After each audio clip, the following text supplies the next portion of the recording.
Welcome to Tenacity with Sonia C, the podcast where entrepreneurs, founders, and ambitious professionals come to learn from those who have walked the path, navigating challenges and achieving success. Whether it's thriving in business, pivoting, scaling for growth, fundraising, or finding work-life balance, dealing with loneliness, adversity, or overcoming personal struggles. Our guests share the insights and strategies that have empowered them to level up. I'm your host, Sonia, and let's get started.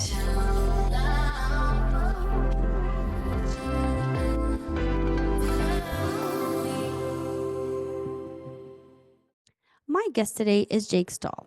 Jake is an expert in training development and sales with over 30 years experience across 6 countries and 47 US states. He is not only a seasoned fractional chief learning officer, but also a co-author and the holder of 7 patents in the learning and development space.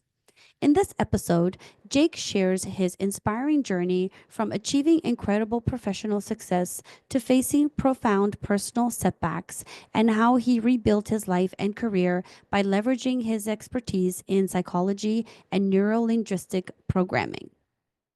Hi, Jake. Welcome to the show. How are you today? Oh, great, Sonia. It's an honor to be here. Thanks so much for having me. It's my pleasure. Can you tell us where are you located? Where are you from? Yeah, I'm calling to you from Norwich, Connecticut, the historic town where Benedict Arnold was born. Nice, very nice. So before we get into everything that I have prepared, can you tell us a little bit about yourself for the listeners that don't know anything about you? Yeah, I've been in training, development, and sales for 30 years. I've done it in 6 different countries, 47 different states in the US.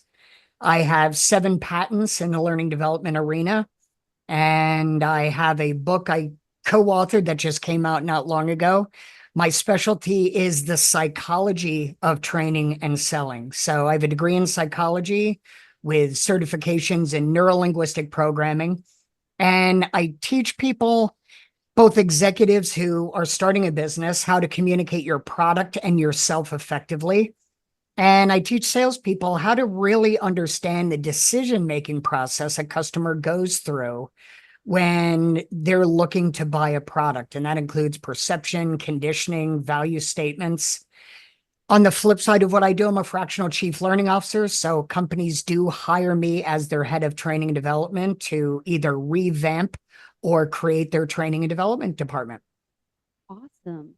So you went through a journey in your life where you went from everything was going really well to losing it all, and then Yeah. you rebuilt your life and started over. Can you share this experience and how it influenced your career path? Yeah, I was at a point in my life where I felt like I had it all. I was on a steady speaking schedule. I was traveling 3 weeks out of every month. I was getting invitations from all over the world. I got an invitation to speak in Brussels. I had 7 patents. I just helped co-create a CRM and a learning management system, and I fell extremely ill to the point where we weren't sure if I was going to make it. During that time, I went into a remarkably deep depression. I lost my home. I got divorced. I had a credit rating that I think hovered somewhere around 400. Life just really fell apart. It went from great to zero in probably about 2 years time span.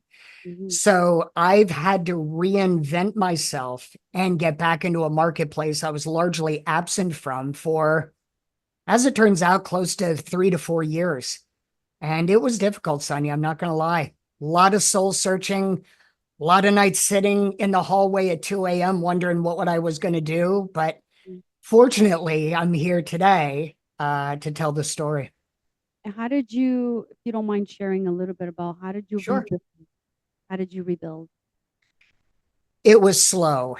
When I first started to rebuild, I got all this advice, hire a company and get 1 million leads and they'll ferret out the warm leads for you. And I was never that type of person, Sonia. I had built my career on networking and relationships, Yeah. and I still maintain some, but not a ton. I had fallen off the planet for a lot of people. So I reached out to my network. and I started to rebuild. I created what I called my five people who were as invested in my success as I was. And it took a while to pick those people. But from those five, I would ask for an introduction. And then from those people, I would ask for another introduction, not a referral, just Mm, somebody they wouldn't mind introducing me to. yeah. And Sonia, I rebuilt it over a number of years. And I've gotten to the point now where my business is nothing but referrals. I don't do any cold outreach. All of mine is strictly referral basis, but it's a long game. Yeah. This is not an overnight success story. This took me years to rebuild. And I decided I wasn't going to be hooked on having a million contacts or, 3,200 followers. I decided that didn't matter. I was Yeah. going to focus on who I did know and the quality of those contacts. And honestly, it paid off in spades. That's amazing. I love it. So you invented a unique method of communication that helps companies reach three times of their sales. Can you Yeah. begin by sharing the philosophy behind your communication method and how it transforms business sales outcomes? Yeah, one thing I was always frustrated about, Sonia, was the sales process always remained largely the same. Yeah. People would always talk about opening, presenting, answering objections, closing, blah, blah, blah. And it was that way all over the world. And I got kind of frustrated with that because I thought nothing else works that way. Mhm. I don't talk to you that way. I don't talk to my wife that way. I don't talk to my kids that way. So why shift it? So when I took psychology and neurolinguistic programming, I formulated my own method, and it's based on three principles. The first is perception is always reality. Mhm. So how do I start by understanding my customer's perception of me? And how do I shift that perception? And honestly, Sonia, what's my perception of them? Because all that's going to influence our talk. The second is I looked at conditioning. And here's a great idea of how we're all conditioned. I want you to think right now of the last time you got a phone call where you looked at the caller ID and went, oh, good Lord. Every I day, just, I don't have time for this person. every day. Right. There you go. So we all have that conditioning. And we ask this question all the time: how are you? Nobody cares. It's our pat greeting, and we all have a conditioned answer. And I thought, does that conditioning lead into other conditioned responses? So, part two of my program is how do you break the conditioning of the person on the other end of the phone? How do you get them out of that loop of automatic responses? Mhm. I already have one. It costs too much. I have to talk to my partner, not this quarter. All those preconditioned things. Mhm.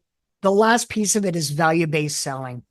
What value can I provide? And that's broken into four components. What's your dream outcome? How much do you think this is going to happen? Or what's your perception of success in talking to me? Mhm. How quickly after I make the purchase am I going to see good results? And how much time and effort am I going to have to put into this? So if I can get through the perception, break the conditioning, and answer all four of those questions, it creates a new selling message.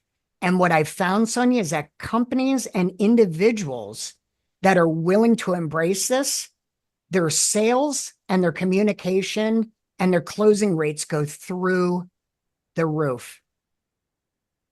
So, are you saying that phone call output is not dead?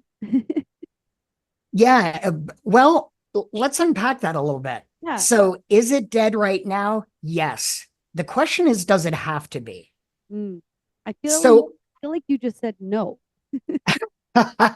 yeah, I would say that's accurate. Mhm. But the mindset I get from companies that I work with is they'll say, well, our CRM said that for every 25 calls we made, we closed one person. Mm. So our logic this year is make 100 calls. So we close four people. My question to you is, why would you settle for that? Yeah. Why wouldn't you hone your message, understand the perception and conditioning of the person on the other end of the phone, and make that happen in fewer phone calls? So with companies, I just point out to them, your past stats don't have to be your future failure points. Yeah. Sales should never, ever be a math equation. And when I work with a company, I show them how that not only isn't that the case, but I can show you how to make that not the case. Okay. So I have a curiosity question for you. Sure. So, like, there's so much scams out there right now, and people are really, really in tune of like what they're answering, how they're answering. Like sometimes I'll get a phone call, and I'm afraid to answer a certain way because I'm like, what if they're recording this and they're going to use this for to apply for a credit card or something? How Right. does how do you overcome those fears when making those types of phone calls? Well, part of that, again, is heading back to neurolinguistic programming. And what that basically means is you get to the core of what applies to a person the most. I'll give you an example. I just had a client not long ago where he was doing 1,000 emails a week and he was getting like a 0% click rate. Right. So by using NLP and rephrasing the way he did the subject line in the email and changing the tone of the email, instead of very, I can sell you this versus tell me about you, we increase the click rate by 15%. So a lot of times, Sonia, it's the messaging, and I can't blame you for being cautious when you pick up the phone. Yeah. But if you're doing DMs, you're doing emails, you're doing texts, there is a way to do that without having people turn you off right away. Mm. And a way to do that is to talk about nothing but them. Don't even introduce yourself or your product. Just talk about them. That's very interesting. We might have to have a conversation offline about this. Yeah. Well, there's a piece of magic that happens, Sonia, is after the third or fourth message of you just talking about them, I find this happens 80% of the time because I've tracked it. Mhm. Between your third and fourth communication, people typically come back and say, I've talked a lot about me, Sonia. What do you do? Yeah. Well, at that point, their interest in you is at their peak. So any message you give is most likely to be received. The Mm. problem with most people today is they want to do this automated marketing.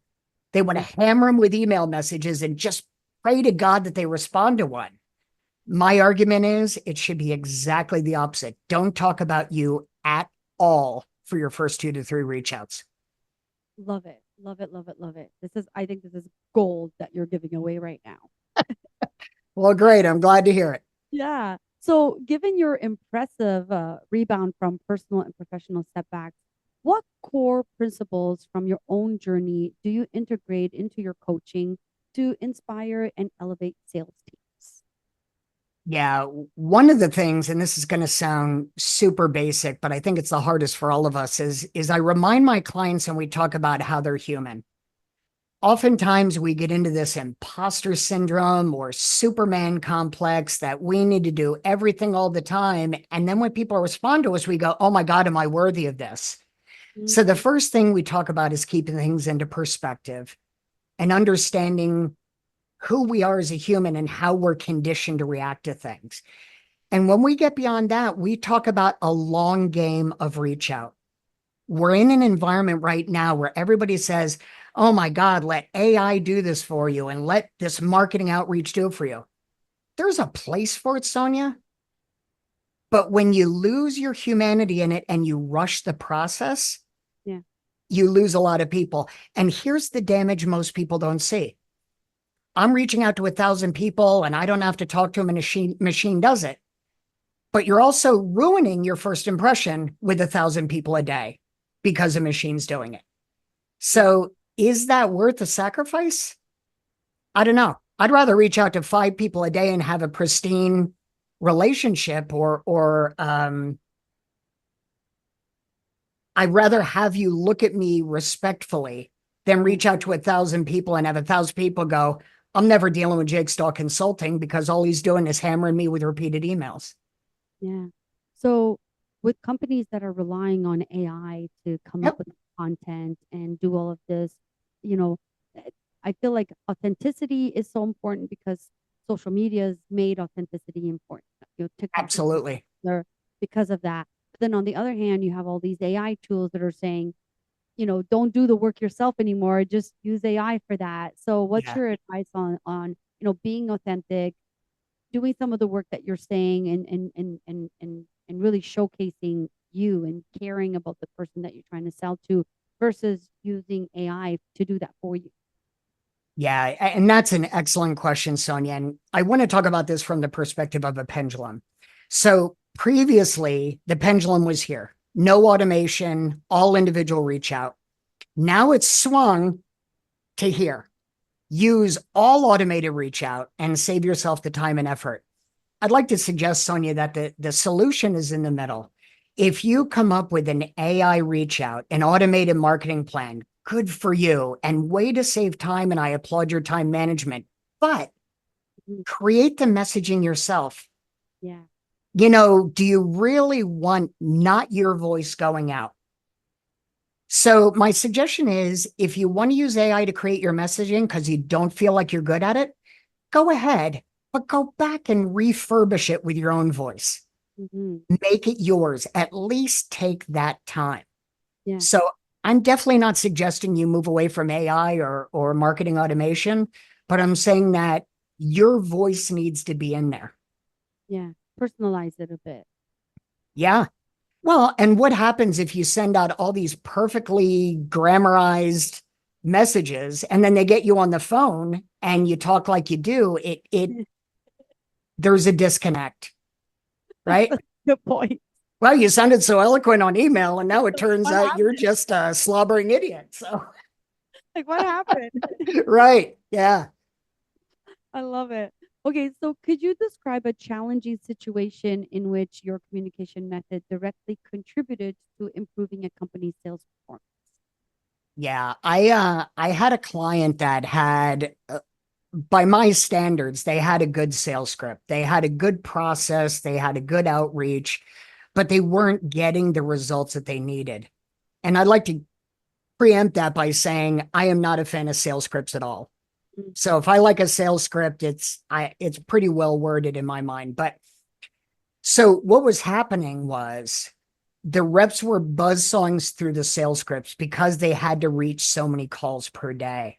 Right. So I have something I call the 210 rule. And I developed this years ago and I use it with a lot of companies.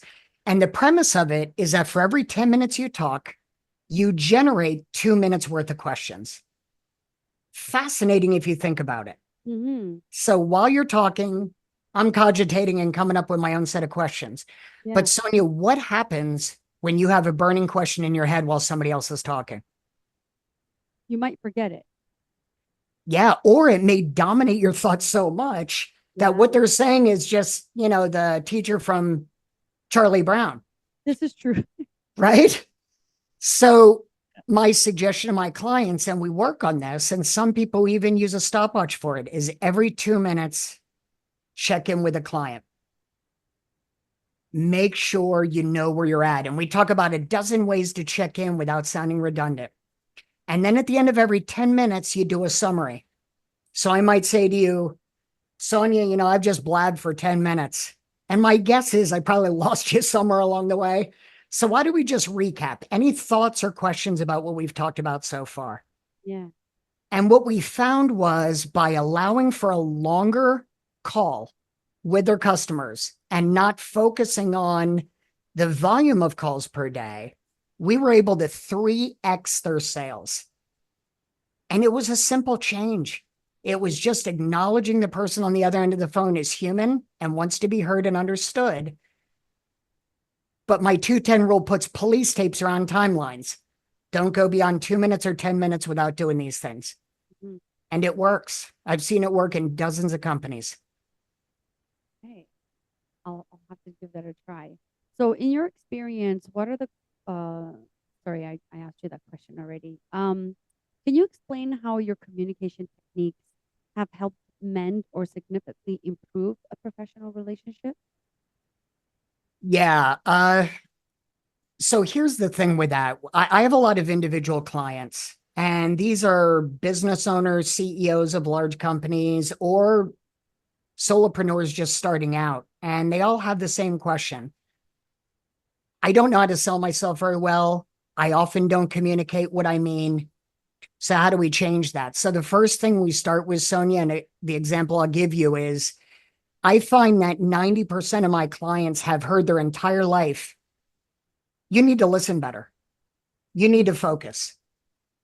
But who really knows what that means? And have you ever been taught how to focus? Most of us haven't. Right.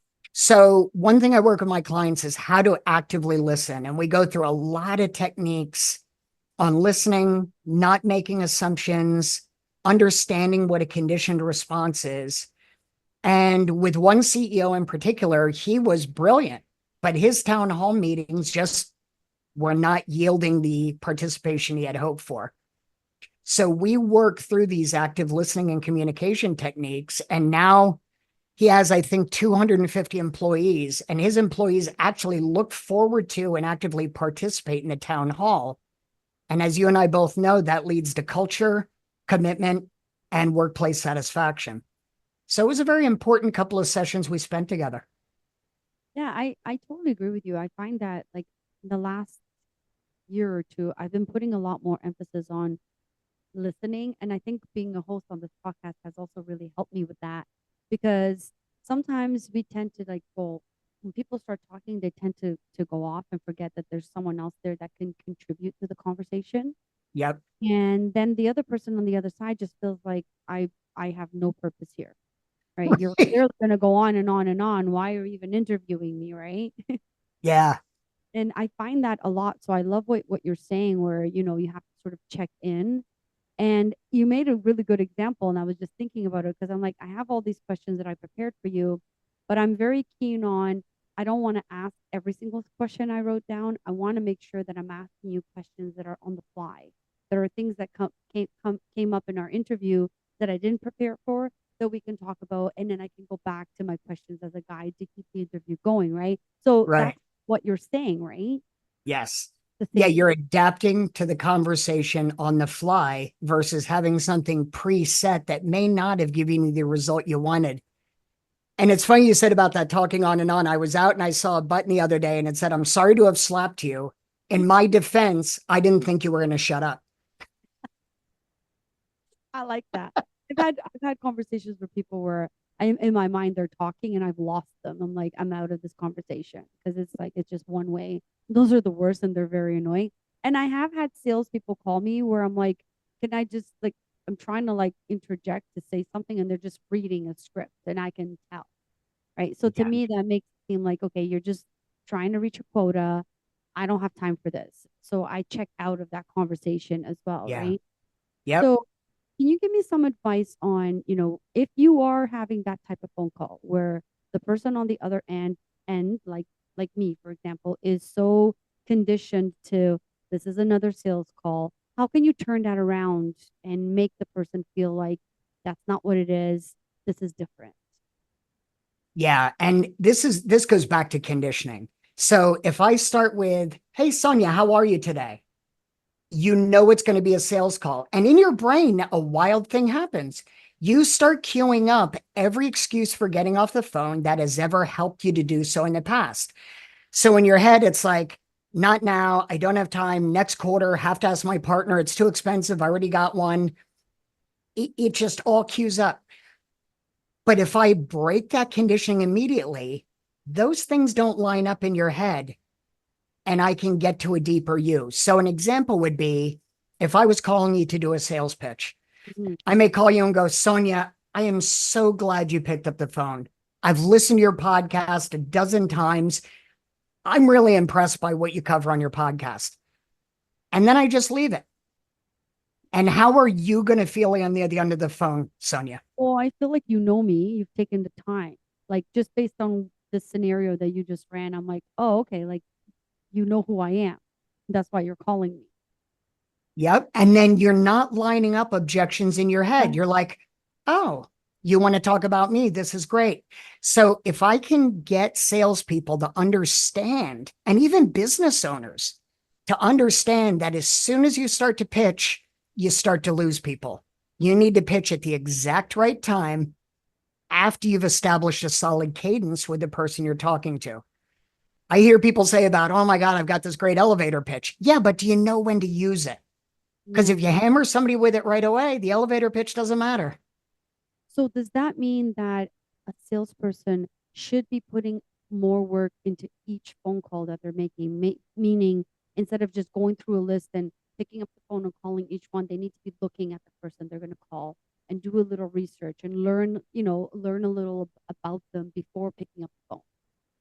Yeah, Sonia, you're dead on. I find it hysterical that in this day and age, we will gladly spend hours looking at cat videos, but we won't take 20 seconds to look up some information on our customer before we call them. And I get the objection once in a while that, Jake, I don't have time. Okay, so you have time to make 100 calls, but you don't have 10 seconds before a call to really make a great first impression and possibly make a sale. Yeah. It doesn't make sense. It's discordant thinking that I just can't process. And if I have a team that feels that way, I just tell them openly, I can't work with them. You're going to follow failure after failure. And if you're okay with that, so am I. But my way of thinking is completely different. Yeah. Yeah. So what actionable steps can founders take to implement your communication strategies within their startups to ensure their sales teams are performing at their best? So the first is enroll them, and this gonna sound wild, but enroll them in a public speaking course. Okay. Have them go to Toastmasters.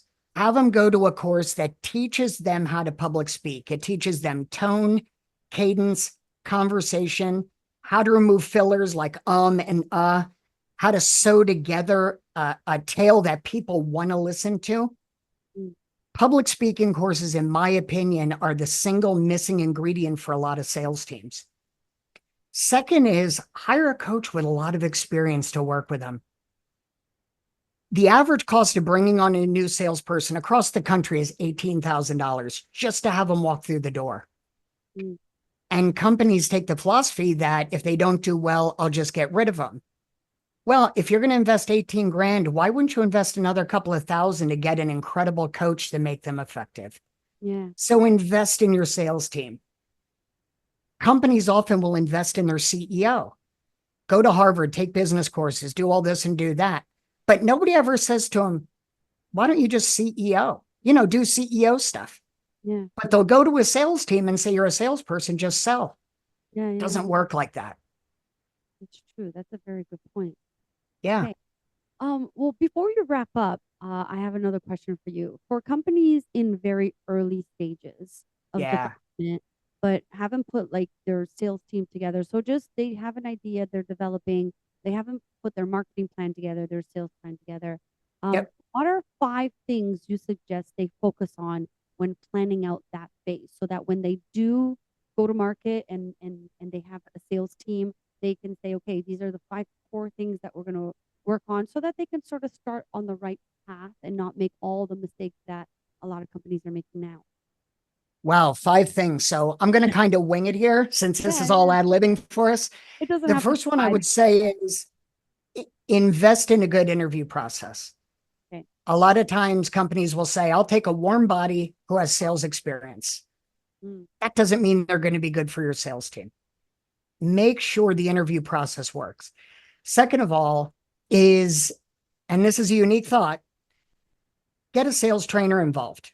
Because if you get a person that's coming on board as a salesperson, if they're not coachable and they're not trainable, then what's the point of having them?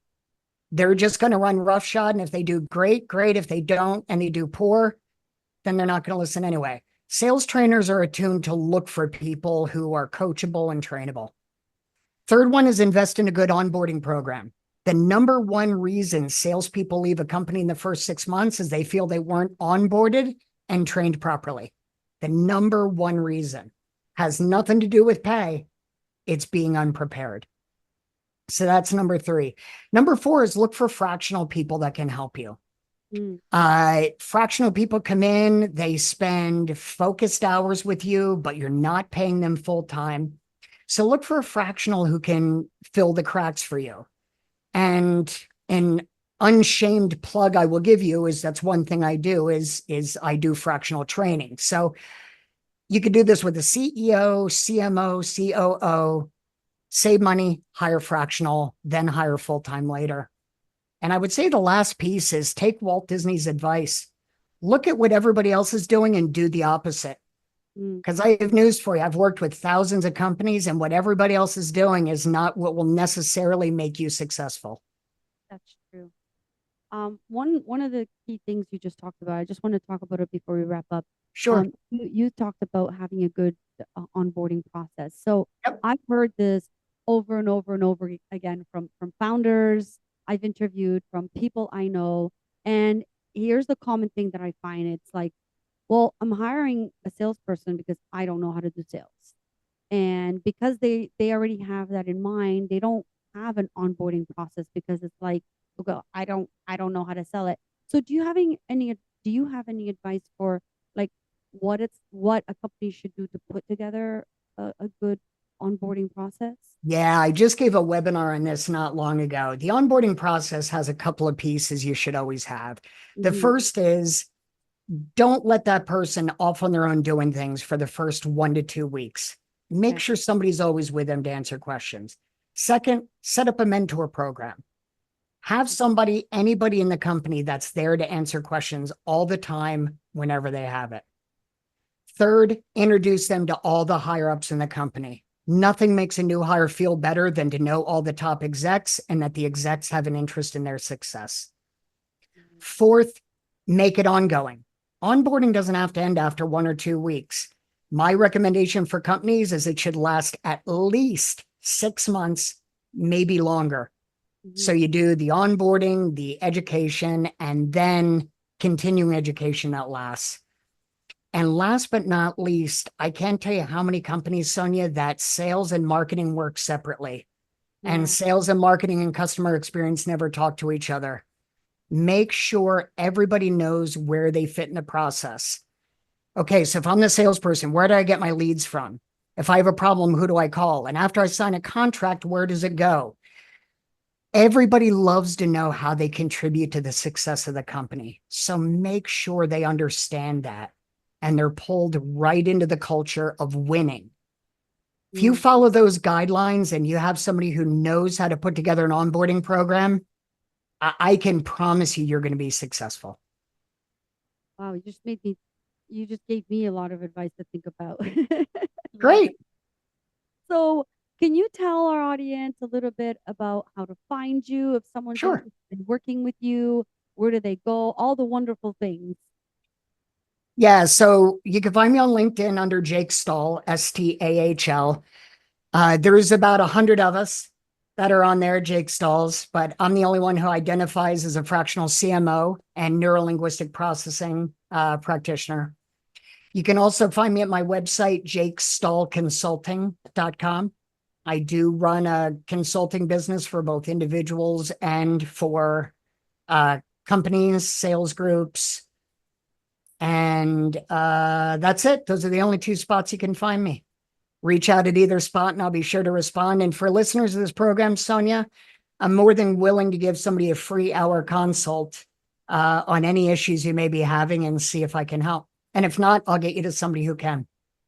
So, love it. Well, Jake, thank you so much for joining me. I know that sales is not a sexy conversation or something that everybody wants to talk about, but I just want to remind our listeners that I think above everything else that you do in business, this is the most important thing.